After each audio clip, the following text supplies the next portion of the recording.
So, let us now come to the basic logic design.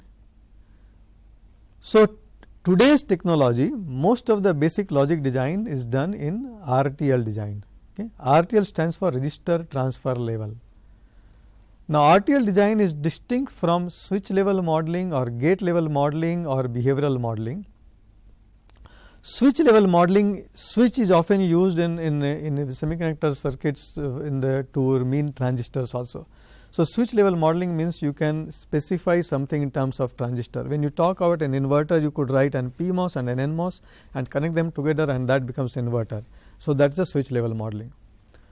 Gate level modeling is when you write something in terms of the AND gate, the OR gate, the flip flop, D flip flop, and the XOR gate, and so on, right. And the behavioral modeling is still higher level of abstraction, where you talk everything in a very, very high level of algorithm, almost like a same level as say C. So, RTL design falls somewhere in between. It is between gate level modeling and behavioral modeling.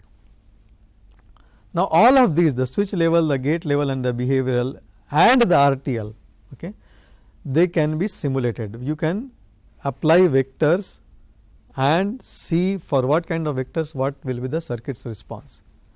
And all of these are legal HDL. HDL stands for hardware description language.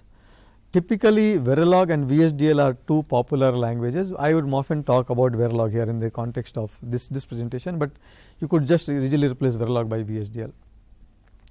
So, all of this switch level, gate level, RTL, behavioral, all these are legal Verilog, legal HDL, and can be simulated.